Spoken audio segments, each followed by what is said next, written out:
বিসমিল্লাহির রহমানির রহিম। বসতে হবে, বসতে হবে, চুপ করে শুনতে হবে। বিসমিল্লাহির রহমানির রহিম।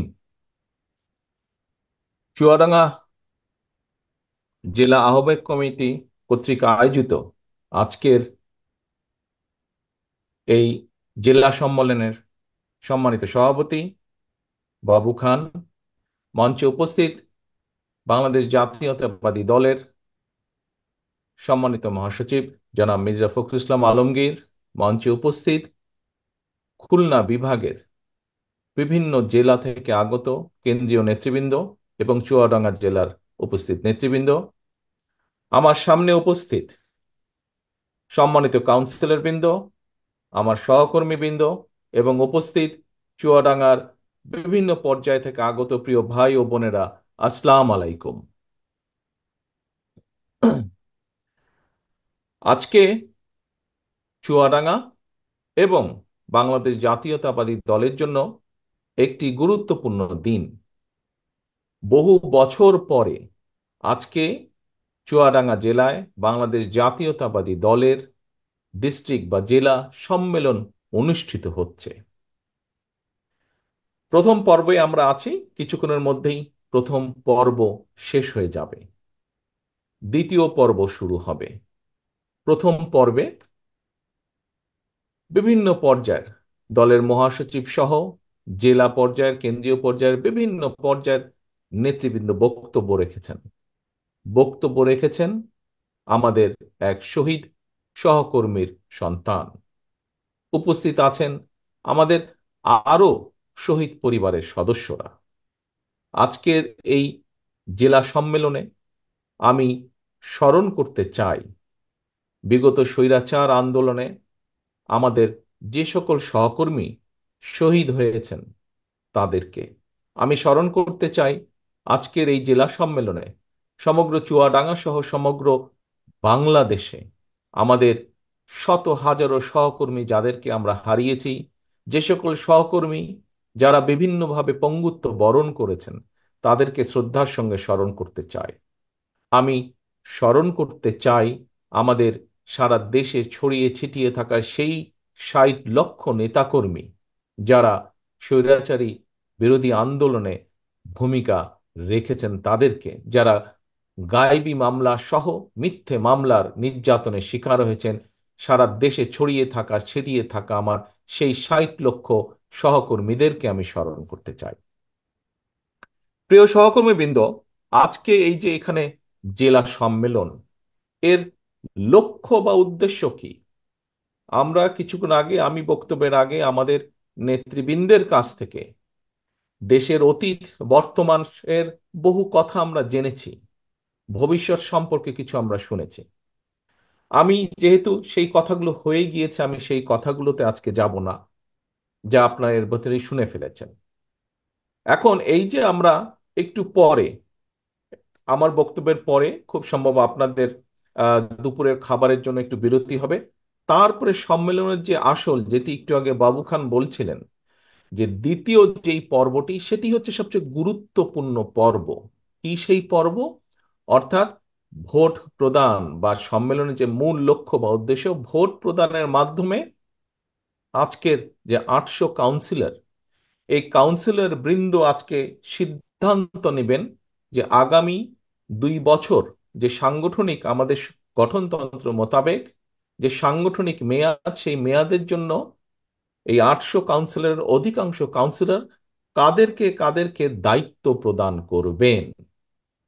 এখন প্রিয় সহকর্মী বৃন্দ, উপস্থিত ভাই বোনেরা, কেন আমরা আমরা তো চাইলে, ইচ্ছে করলে, আমাদের গঠনতন্ত্রে সেইটা বলাও আছে, যদি মনে হয় আমরা তাহলে যে কোনো একজন, দুইজন, পাঁচজন ব্যক্তিকে দায়িত্ব দিয়ে বলতে পারি আপনারাই দেখাশোনা করবেন।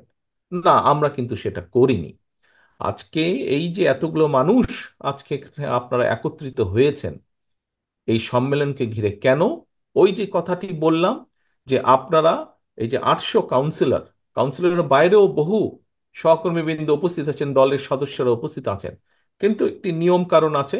অর্থাৎ এই ভোটার বলি বা কাউন্সিলর বলি, এই মুহূর্তে দেশে যেরকম জনসংখ্যা প্রায় 20 কোটি, কিন্তু ভোটার কিন্তু প্রায় 12 কোটির মতন। পুরো 20 কোটি কিন্তু ভোটার না। ঠিক একইভাবে এখানে বহু নেতাকর্মী উপস্থিত আছেন, কিন্তু কাউন্সিলর হচ্ছেন 800 জন। এই 800 জন মানুষ ঠিক করবেন যে আগামী দিন কারা দলকে পরিচালনা করবেন। কিন্তু কেন এই প্রক্রিয়ার মধ্যে? কারণ আমরা মনে করি এই যে আজকে এখানে সভাপতি কে হবেন, সাধারণ সম্পাদক কে হবেন, সাংগঠনিক সম্পাদক কে হবেন, এই যে 3টি পদে নির্বাচন হবে, এটির অর্থ হচ্ছে যে আমরা মনে করি, আমরা বিশ্বাস করি, আমরা দেখেছি, আমরা জানি যে ভোটের মাধ্যমে যখন একজন ব্যক্তি নির্বাচিত হয়ে আসে, সেই ব্যক্তি কতগুলো বিষয়, যতক্ষণ দায়িত্বে থাকে সে কতগুলো বিষয় দেখভাল করে। কি সেটি? যেহেতু সে দলের একটি নেতৃত্বে দায়িত্ব পাচ্ছে, সে দেখভাল করে দলের স্বার্থ, সে দেখভাল করে দলের নেতাকর্মীদের সুবিধা অসুবিধাগুলো, কষ্ট দেখভাল করে, সে দেখভাল করে ঠিকভাবে সাংগঠনিক কার্যক্রমগুলো পালন করা হচ্ছে কিনা, সে দেখভাল করে যে দলের স্বার্থ রক্ষা হচ্ছে কিনা, অর্থাৎ দল যেই নীতি বা আদর্শে বিশ্বাস করে সেই কাজগুলো ঠিকভাবে হচ্ছে কিনা। এই ধরনের বিষয়গুলো একজন ব্যক্তি যখন নির্বাচিত হয়ে আসে তখন সে তার দায়িত্ববোধ থেকে এই কাজগুলো করে। এবং যারা কাউন্সিলর বা যারা ভোটার বা যারা সাধারণ নেতাকর্মী, যারা দলের সমর্থক, তারা দৃঢ়ভাবে বিশ্বাস করে যে এইভাবে এই প্রক্রিয়ার মাধ্যমে যদি আমরা নেতা নির্বাচন করতে পারি, সেই নেতা দলের স্বার্থ তারা বিবেচনা করবে। এবং শুধু এটাই নয়, প্রিয় সহকর্মী বৃন্দ, প্রিয় কাউন্সিলর বৃন্দ, এখানে আরেকটি গুরুত্বপূর্ণ বিষয় আছে। অর্থাৎ যখন কোনো ব্যক্তি, যখন কোনো সংগঠন এই প্রক্রিয়ার মাধ্যমে, এই যে সম্মেলন হলো আজকে, প্রথম পর্ব হলো, দ্বিতীয় পর্ব ভোটাভুটি হবে, এই প্রক্রিয়ার মাধ্যমে যখন আমরা নেতা নির্বাচিত করব আমাদের, এর ফলে কি হবে? এর ফলে আমাদের যে সাংগঠনিক ভিত্তি, এই ভিত্তিটি মজবুত হবে। অর্থাৎ আমরা এই প্রক্রিয়া ফলো করার মাধ্যমে, এই প্রক্রিয়া অনুসরণ করার মাধ্যমে আমরা একদিকে যেরকম ধীরে ধীরে ধীরে সঠিক নেতৃত্ব গড়ে তুলতে সক্ষম হব, এই প্রক্রিয়া অনুসরণ করার মাধ্যমে আমরা যেরকম একদিকে ধীরে ধীরে পর্যায়ক্রমিকভাবে একজনের পরে আরেক নেতা, আজ এই নেতা দায়িত্বে, পরবর্তীতে কে আসবে সেটির একটি প্রক্রিয়া তৈরি হবে, অর্থাৎ নেতৃত্বের শূন্যতা হবে না। এই বিষয়গুলো যেমন একদিকে সঠিকভাবে সুন্দরভাবে গড়ে উঠবে, একটি প্রসেস, একটি প্রক্রিয়া গড়ে উঠবে, ঠিক একইভাবে এই প্রক্রিয়া অনুসরণ করার মাধ্যমে দলের ভিত্তি সাধারণ মানুষের মধ্যে ভিত্তিটা দৃঢ় হবে। দলের সাংগঠনিক ভিত্তি বলুন, রাজনৈতিক ভিত্তি বলুন, দৃঢ় হবে। কারণ মানুষজন তখন যাবে, নেতারা যারা দায়িত্বে থাকবে তারা দেখে দেখে দেখে সত্যিকার কর্মী তারা তৈরি করবে দলের জন্য, যারা দলের নীতি আদর্শকে সাধারণ মানুষের কাছে নিয়ে যাবে। এই ধরনের কর্মী তৈরি করবে। হাইব্রিড কর্মী তারা তৈরি করবে না, প্রকৃত কর্মী যারা দলের দুঃসময়, আপনারা জীবন বিগত স্বৈরাচার সময়, আন্দোলনের সময় শত অত্যাচার নির্যাতনের মুখেও দলকে ধরে রেখেছিলেন, দলের ঐক্যকে ধরে রেখেছিলেন, দলের ব্যানারকে ধরে রেখেছিলেন আপনারা। এই ধরনের কর্মী শত অত্যাচার নির্যাতনের মুখেও এই ধরনের কর্মী তৈরি করবে। ওই যে আমরা যেটা বললাম একটু আগে, যেটা বললাম আমি, যে নির্বাচন প্রক্রিয়ার মাধ্যমে যে নেতা চলে আসবে, সে চেষ্টা করবে প্রকৃত কর্মী তৈরি করার জন্য। প্রিয় সহকর্মী বৃন্দ, একটু আগে আমাদের দলের মহাসচিব সাহেব, উনি ওনার বক্তব্য বলেছেন, দেশের সামগ্রিক প্রেক্ষাপটে নির্বাচনের বিষয়ে বলেছেন। বর্তমান যে যে ইন্টারিম গভর্নমেন্ট, অন্তর্বর্তীকালীন সরকার, এই সরকার সম্পর্কে উনি সংক্ষিপ্ত ভাবে তুলে ধরেছেন। প্রিয় সহকর্মী বৃন্দ, প্রিয় কাউন্সিলর বৃন্দ, প্রিয় উপস্থিত ভাই ও বোনেরা, আজকে আজকে বাংলাদেশ স্বৈরাচার মুক্ত হয়েছে। স্বৈরাচার মুক্ত হওয়ার পরে একটি অন্তর্বর্তীকালীন সরকার বর্তমানে দেশ পরিচালনা করছে। আমরা বিএনপি সহ সকল রাজনৈতিক দল যারা স্বৈরাচার বিরোধী আন্দোলনে ভূমিকা রেখেছিলাম, যারা স্বৈরাচারী ভূমিকা আন্দোলনে এগিয়ে এসেছিল, এগিয়ে নিয়ে গেছিল আন্দোলনকে, সেই সকল রাজনৈতিক দল মিলে বাংলাদেশের মানুষের সমর্থন নিয়ে এই কালীন সরকারকে আমরা সমর্থন দিচ্ছি। কেন? কারণ যেই অধিকার আদায়ের দাবিতে বাংলাদেশের মানুষ গত এক যুগেরও বেশি সময় ধরে বিএনপি সহ বিভিন্ন রাজনৈতিক দলের নেতৃত্বে আন্দোলনকারী, গণতন্ত্রী বিশ্বাসী বিভিন্ন রাজনৈতিক দলের নেতৃত্বে আন্দোলন পরিচালনা করছিল মানুষের অধিকার প্রতিষ্ঠার জন্য, রাজনীতিতে অধিকার প্রতিষ্ঠার জন্য, কথা বলার অধিকার প্রতিষ্ঠার জন্য, মানুষের মুক্তি, অর্থনৈতিক মুক্তি অর্জনের অধিকার প্রতিষ্ঠা করার জন্য। সেই লক্ষ্যকে বাস্তবায়নের লক্ষ্যে নির্বাচন প্রয়োজন। দেশের মানুষের ক্ষমতা দেশের মানুষের হাতে ফিরিয়ে দেওয়ার লক্ষ্যেই নির্বাচন প্রয়োজন, এবং এজন্যই অন্তর্বর্তীকালীন সরকারের মূল দায়িত্ব। হ্যাঁ, এখন এসেছে সংস্কারের বিষয়। প্রিয় ভাই বোনেরা, আপনারা সকলেই ওয়াকেফাল আছেন, দেশের মানুষ ওয়াকেফাল আছে যে বাংলাদেশ জাতীয়তাবাদী দল এই 1 মাস আগে নয়, 2 মাস আগে নয়, 3 মাস আগেও নয়, আজকে থেকে প্রায় 2 বছর আগে আমরা বাংলাদেশের এবং দেশের মানুষের উন্নয়নের জন্য 31 দফার একটি সংস্কার প্রস্তাব দিয়েছি।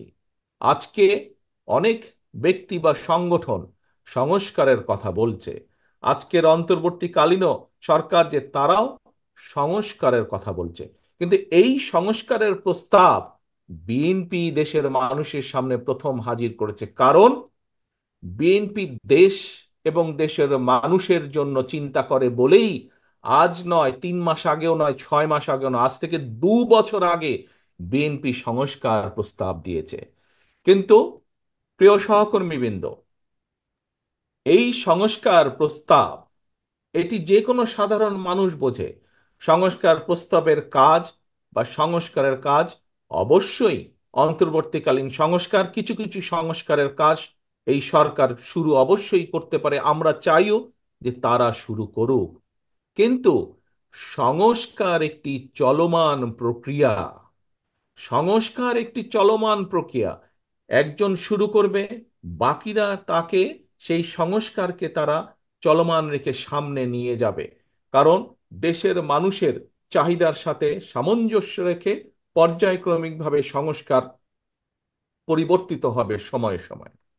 এখন প্রিয় ভাই বোনেরা, যেই কথাটি আমি বলছিলাম যে আজ আমরা কেন এখানে একত্রিত হয়েছি, আমরা ভোট প্রক্রিয়ার মাধ্যমে সঠিক নেতৃত্ব বাছাই করে নিব, যারা দলকে সুসংগঠিত করবে, যারা দলের নেতাকর্মীদের স্বার্থ দেখবে, যারা দলের আদর্শ নীতিকে মানুষের মাঝে নিয়ে যাবে, প্রতিষ্ঠিত করবে, যারা সত্যিকারভাবে রাজনৈতিক ভিত্তিরূপে দলকে গড়ে তুলবে।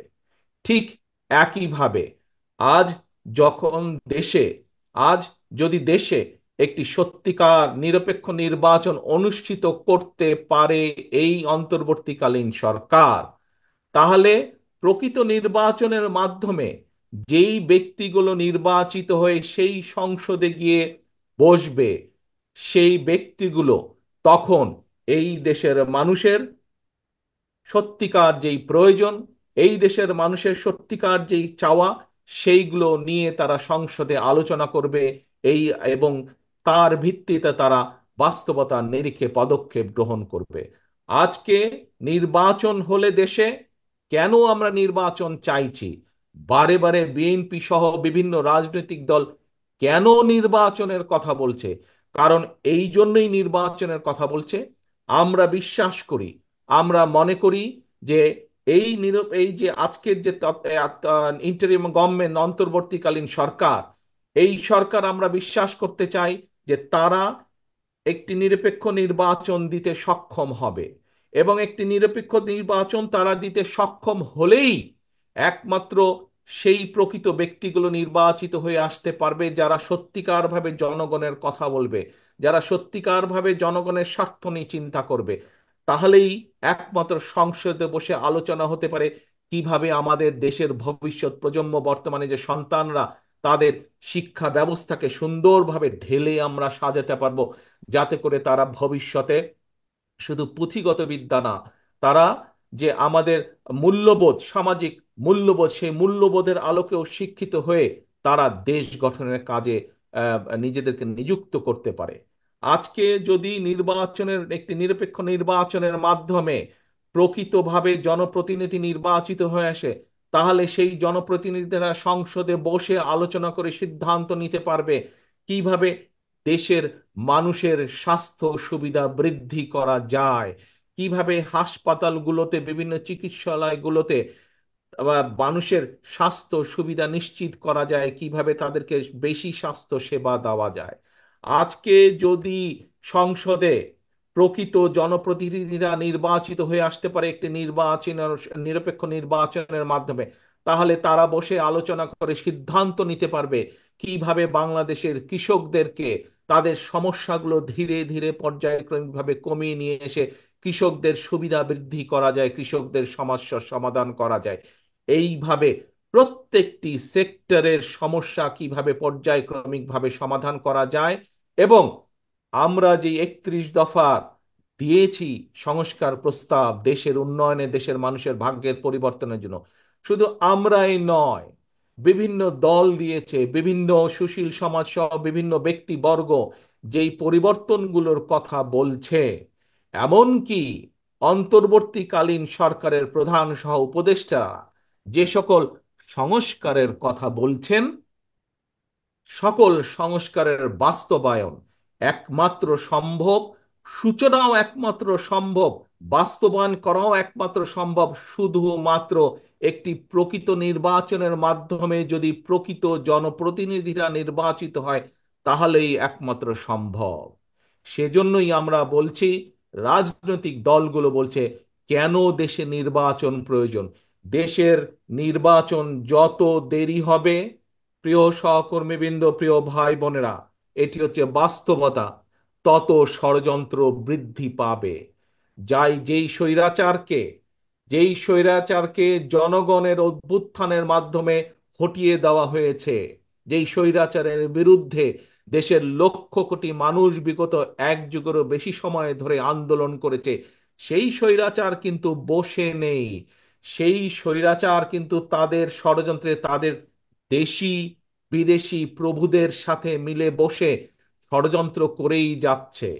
শুধু তাই নয়, নির্বাচন যত দেরি হবে, এই দেশের মানুষের স্বাস্থ্য সুবিধা, এই দেশের ছাত্রছাত্রীদের শিক্ষা ব্যবস্থা, এই দেশের কৃষকদের সমস্যা, এই দেশের ব্যবসায়ীদের বিভিন্ন সমস্যা, এই দেশের বিচার ব্যবস্থার সমস্যা, এই দেশের প্রশাসনের সমস্যা, যতগুলো সমস্যা স্বৈরাচারের সময় শুরু হয়েছিল, স্বৈরাচার করে গিয়েছে, এই সমস্যার গিট্টু আরো বৃদ্ধি পাবে।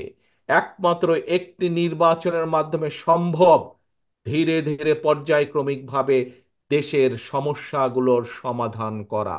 সেজন্যই আজকে আজকে আমাদের দলের সংগঠনকে গড়ে তুলতে সম্মেলন যেরকম প্রয়োজন, আজকে দলের প্রকৃত নেতৃত্ব, ভবিষ্যতের নেতৃত্ব তৈরি করার জন্য সম্মেলন যেভাবে প্রয়োজন, ভোটাভুটি যেভাবে প্রয়োজন, ঠিক একইভাবে বাংলাদেশকে যদি গড়ে তুলতে হয়, বাংলাদেশের মানুষের ভাগ্যের যদি পরিবর্তন করতে হয়, সেই কাজ যদি শুরু করতে হয়, আবার যদি আমাদেরকে খাল খনন কর্মসূচি শুরু করতে হয়, আবার যদি আমাদেরকে শিল্প বিপ্লব শুরু করতে হয়, আবার যদি আমাদেরকে কৃষকের সমস্যার সমাধান করতে হয়, তাহলে অবশ্যই দরকার প্রকৃত জনপ্রতিনিধি, যারা দেশের স্বার্থে কথা বলবে, যারা দেশের মানুষের কথা বলবে, এবং তার জন্য প্রয়োজন নির্বাচন।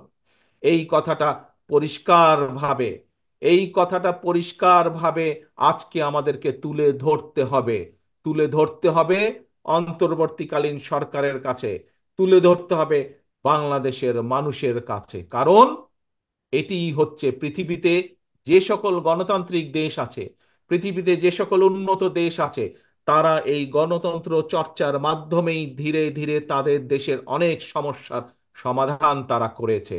কাজেই প্রিয় ভাই বোনেরা, দলকে সুসংগঠিত করতে হলে, দলে প্রকৃত নেতৃত্ব তৈরি করতে হলে সম্মেলনের যেমন কোনো বিকল্প নেই, ঠিক একইভাবে দেশকে যদি নিরাপদ করতে হয় ষড়যন্ত্রের হাত থেকে, দেশের মানুষের রাজনৈতিক অধিকার যদি প্রতিষ্ঠিত করতে হয়, দেশের মানুষের অর্থনৈতিক অধিকার যদি প্রতিষ্ঠিত করতে হয়, তাহলে বাংলাদেশে সাধারণ নির্বাচনের বাইরে আর কোনো বিকল্প নেই, নেই, নেই।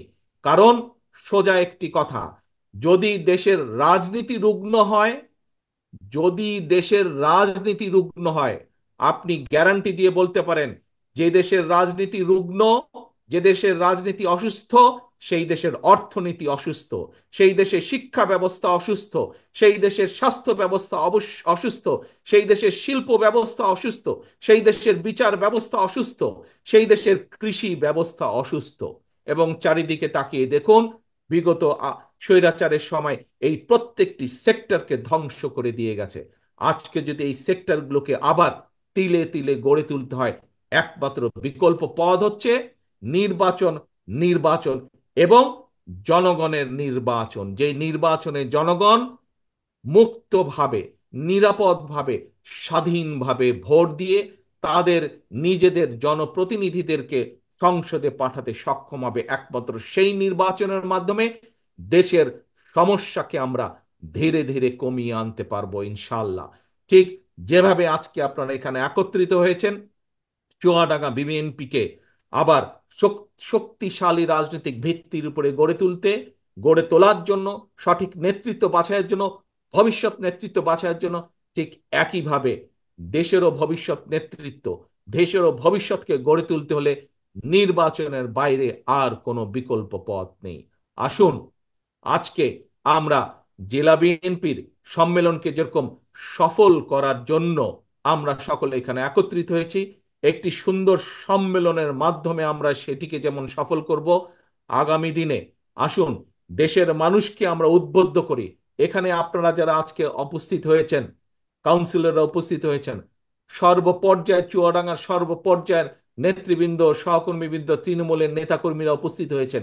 এর বাইরেও চুয়াডাঙ্গাবাসীর বিভিন্ন এলাকা থেকে বহু সাধারণ মানুষ, ভাই বোনেরা উপস্থিত হয়েছেন। আসুন, আমাদের সামনে লক্ষ্য এবং উদ্দেশ্য একটি, সেটি হচ্ছে এই দেশের মানুষের ভাগ্যের পরিবর্তন, সেটি হচ্ছে বাংলাদেশকে সামনের দিকে এগিয়ে নিয়ে যাওয়া। এবং এটিকে যদি করতে হয়, অবশ্যই অবশ্যই আমাদের সকলকে ঐক্যবদ্ধভাবে এই কাজ করতে হবে। আমি এখন আমি এখন আমার এখানে উপস্থিত বিএনপির সকল ভাই বোনদেরকে, বিশেষ করে তৃণমূলের নেতাকর্মী, কেন্দ্রীয় নেতৃবৃন্দ থেকে তৃণমূলের নেতাকর্মী যারা উপস্থিত আছেন, আপনাদের উদ্দেশ্যে সংক্ষেপে একটি বক্তব্য তুলে ধরতে চাই বক্তব্য শেষ করার আগে। প্রিয় ভাই বোনেরা, আপনারা প্রায় বলে থাকেন একটি কথা, কি, যে বাংলাদেশের সবচাইতে জনপ্রিয় দল বাংলাদেশ জাতীয়তাবাদী দল। এই কথাটি যদি আপনি মনে প্রাণে বিশ্বাস করেন, এই কথাটি কি আপনারা মনে প্রাণে বিশ্বাস করেন? দেখি কারাগারে বিশ্বাস করেন। এই যে প্রত্যেকটি মানুষ হাতে, ধন্যবাদ, হাত নামান। এই কথাটি যদি সত্যিকার ভাবে বিশ্বাস করেন, প্রিয় ভাই বোনেরা, তাহলে আপনাদের প্রত্যেককে কিন্তু আজ নিজেকে সেভাবে গড়ে তুলতে হবে। শুধু কথা বললেই হবে না। বাংলাদেশের মানুষের প্রত্যাশা কিন্তু এখন স্বৈরাচারের পতনের পরে বাংলাদেশের মানুষের প্রত্যাশা কি, যে বিএনপি এমন একটি রাজনৈতিক দল, অতীতে যখন বিএনপি রাষ্ট্র পরিচালনা করেছে, তারা এই দেশের মানুষের বাকশাল থেকে বহুদলীয় গণতন্ত্রে ফিরিয়ে দিয়েছিল, এই দেশের মানুষকে গণতন্ত্র ফিরিয়ে দিয়েছিল। এই দেশে দুর্ভিক্ষ থেকে বিএনপি বাংলাদেশকে খাদ্য রফতানির দেশে পরিণত করেছিল। এই দেশে মাত্র কয়েকটি কল পাটের কারখানা ছিল, সেখান থেকে বিএনপি বাংলাদেশকে আজকে বিশ্বের অন্যতম গার্মেন্টস রফতানির দেশে পরিণত করেছে। এই দেশের মানুষ, আগে কোটি কোটি মানুষ বেকার হয়ে ঘুরে বেড়াতো, শুধু কৃষিকাজের বাইরে তেমন কোনো কর্ম ছিল না। আজ শহীদ জিয়ার নেতৃত্বে বাংলাদেশের প্রায় 1 কোটিরও বেশি মানুষ আজকে প্রবাসে থেকে বৈদেশিক মুদ্রা দেশে পাঠাচ্ছেন। প্রিয় ভাই বোনেরা, এরকম আরো বিভিন্ন কারণে খালেদা জিয়ার নেতৃত্বে যখন দেশ পরিচালনা করেছেন, সে সময় খালেদা জিয়ার নেতৃত্বে এই দেশের সন্তান, বিশেষ করে মেয়ে সন্তানদের শিক্ষা ব্যবস্থা দ্বাদশ শ্রেণী পর্যন্ত বিনামূল্যে করে দেয়া হয়েছিল। এরকম আরো বহু কাজগুলো আছে। এবং সে কারণেই দেশের মানুষ, অধিকাংশ মানুষ মনে করে যে বিএনপি দেশ পরিচালনার দায়িত্ব পেলে দেশ সামনে এগিয়ে যাবে। প্রিয় সহকর্মীবৃন্দ, প্রিয় ভাই বোনরা, দায়িত্ব ইনশাল্লাহ দেশের মানুষ হয়তো আপনাদেরকে দায়িত্ব দিবে, কিন্তু সেভাবে আপনাদেরকে নিজেদেরকে তৈরি করতে হবে। দায়িত্ব নিতে হলে দায়িত্বশীল ভূমিকা পালন করতে হবে। দায়িত্ব নিতে হলে দায়িত্ব নেওয়ার মতন নিজেকে যোগ্য করে গড়ে তুলতে হবে। আজকে আসুন এই সম্মেলনে, যেমন আমরা আজকে সিদ্ধান্ত নেব যে আগামী দিন চুয়াডাঙ্গায় কারা দলকে পরিচালনা করবেন, সেই যোগ্য নেতৃত্ব যেমন আমরা বাছাই করে নিব, একই সাথে আসুন আজকে আমরা এখানে সকলে মিলে প্রতিজ্ঞাবদ্ধ হই, আমরা যে যেই পর্যায়েরই নেতা বা কর্মী হয়ে থাকি না কেন, প্রিয় সহকর্মীবৃন্দ মন দিয়ে শুনবেন দয়া করে এই কথাটি আমার, আমরা যে পর্যায়েরই নেতাকর্মী হয়ে থাকি না কেন, এখানে উপস্থিত আপনারা যারা আছেন, হতে পারেন আপনাদের মধ্যে থেকে কেউ ইউনিয়ন পর্যায়ের, কেউ ওয়ার্ড পর্যায়ের, কেউ থানা পর্যায়ের, কেউ জেলা পর্যায়ে, যে যেই পর্যায়ে হন না কেন নেতা বা কর্মী, সেটি বড় কথা না। সবচাইতে বড় কথা হচ্ছে আপনি একজন বিএনপির কর্মী, আপনি একজন শহীদ জিয়া খালেদা জিয়ার সৈনিক, এবং সে কারণেই আপনাকে দায়িত্বশীল ভূমিকা পালন করতে হবে। আপনাকে দায়িত্বশীল হতে হবে। আপনাকে বুঝতে হবে আপনার কাছে আপনার এলাকার মানুষের প্রত্যাশা কি, তারা কি চায় আপনি কিভাবে কথা বলেন, তারা কি চায় আপনি কিভাবে চলেন, তারা কি চায় আপনি কি ভূমিকা রাখেন, তাদের সেই প্রত্যাশা আপনাকে পূরণ করতে হবে। এই দায়িত্বশীল ভূমিকা আপনাকে পালন করতে হবে। যদি এই দায়িত্বশীলতার ভূমিকা একজন নয়, আপনারা সকলে পালন করতে সক্ষম হন, তাহলেই একমাত্র বাংলাদেশের মানুষ আপনাদের হাতে দায়িত্ব দিবে। আদারওয়াইজ আপনাদের হাতে কিন্তু দায়িত্ব দিবার জন্য তারা দুইবার চিন্তা করবে। কাজে প্রিয় সহকর্মীবৃন্দ, আজকে এই সম্মেলনে পরিষ্কারভাবে আমি বলে দিতে চাই একটি কথা, সেটি হচ্ছে স্বৈরাচারের দল নেই এখন, মানুষ তাকে, সাধারণ মানুষরা তাদেরকে ঘৃণা করে। তাদের বিগত 15 বছর, এক যুগের বেশি সময় ধরে তারা দেশ এবং দেশের মানুষের সাথে যা করেছে, কিন্তু তার অর্থ এই নয় যে সবকিছু খুব মসৃণ হয়ে গিয়েছে। সামনের পথ কিন্তু অনেক সংকটাপূর্ণ পথ। যেই নির্বাচনের কথা আপনাদের সামনে আমি তুলে ধরেছি, যেই নির্বাচনের কথা দলের মহাসচিব সাহেব এখানে উল্লেখ করেছেন, সেই নির্বাচনকে যদি পাড়ি দিতে হয়, অনেক সংকটপূর্ণ একটি পথ, অনেক পিচ্ছিল পথ আপনাদেরকে পাড়ি দিবে। সহকর্মীবৃন্দ, আজকের এই সম্মেলন যেরকম ডিসিপ্লিন ভাবে, খুব শৃঙ্খলাবদ্ধ ভাবে আপনারা এই সম্মেলনের প্রথম পর্ব শেষ করলেন, আমি দৃঢ়ভাবে বিশ্বাস করি ইনশাল্লাহ গুরুত্বপূর্ণ যেই পদ দ্বিতীয় পর্ব, সেটিও আপনারা এই শৃঙ্খলার মতন করে, এইটাতে যেভাবে শৃঙ্খলাভাবে করছেন, সেটিও সক্ষম হবেন। কিন্তু এই সম্মেলনই শুধু করলে হবে না, আপনারা বিএনপির কর্মী, বিএনপির নেতা, এটি মনে রাখতে হবে। চুয়াডাঙ্গায় আপনারা সীমাবদ্ধ নন, আপনারা ছড়িয়ে আছেন বাংলাদেশের 55,126 বর্গ মাইল। এই দেশের 20 কোটি মানুষ আপনাদের দিকে তাকিয়ে আছে। আপনাকে বুঝতে হবে আপনার এই কাঁধের উপরে কত বড় দায়িত্ব আছে, এটি আপনাকে অনুধাবন করতে হবে। এটি আপনাকে বুঝতে হবে যে কত বড় দায়িত্ব আছে। আপনি শহীদ জিয়ার কর্মী, খালেদা জিয়ার সৈনিক আপনি। কাজী আপনাকে সেই অনুধাবন থেকে বুঝতে হবে যে কি দায়িত্ব, কি আচরণ করা উচিত এবং কি করা উচিত না। এটি বুঝতে সক্ষম হলে দেশের মানুষ সানন্দে আপনাদেরকে দায়িত্ব প্রদান করবে। কাজেই আসুন আজকে আমরা প্রতিজ্ঞাবদ্ধ হই, এখানে উপস্থিত প্রতিটা মানুষ যারা নিজেকে শহীদ জিয়ার সৈনিক বলেন, যারা নিজেকে নিজেকে খালেদা জিয়ার কর্মী হিসাবে দাবি করেন, প্রত্যেকটি মানুষ আজকে আমরা প্রতিজ্ঞাবদ্ধ হই যে আজ আমাদের আচরণ, এই মুহূর্ত থেকে আগামী দিনগুলো প্রত্যেকটি দিন আমাদের আচরণ হবে বাংলাদেশের মানুষের প্রত্যাশা অনুযায়ী। আমাদের আচরণ হবে, আমরা যাতে 31 দফা যেটি জাতির সামনে হাজির করেছি, সেই 31 দফা আমরা পূরণ করার জন্য যা যা করা উচিত আমাদের, আমরা সেই মোতাবেক নিজেদেরকে তৈরি করব। এই হোক আমাদের প্রত্যাশা, এই হোক আমাদের প্রতিজ্ঞা আজ। পরিশেষে আমি এই সম্মেলনের সফলতা কামনা করে এবং একই সাথে এই সম্মেলন আয়োজনকে সফল করার জন্য, এই অনুষ্ঠানকে সফল করার জন্য আজকের যে আহ্বায়ক কমিটি অত্যন্ত পরিশ্রম করেছেন, এই সকল ব্যবস্থা যারা আয়োজন করেছেন, তাদের সকলকে আন্তরিক ধন্যবাদ জানিয়ে আমি আমার বক্তব্য শেষ করছি। পরিশেষে আবারও একটি কথা, প্রিয় সহকর্মীবৃন্দ, প্রিয় বিএনপির ভাই ও বোনেরা, আপনাদেরকে অনুধাবন করতে হবে, আপনারা বিএনপির কর্মী। আপনাদের কাঁধে আপনাদের কাঁধে দেশের মানুষ কি গুরুত্বপূর্ণ দায়িত্ব দিয়েছে, এটি আপনাদেরকে অনুধাবন করতে হবে। পরিশেষে এই অনুধাবন করার আহ্বান রাখিয়ে আমার বক্তব্য শেষ করছি। আল্লাহ হাফেজ। বাংলাদেশ জিন্দাবাদ। বাংলাদেশ জাতীয়তাবাদী দল জিন্দাবাদ।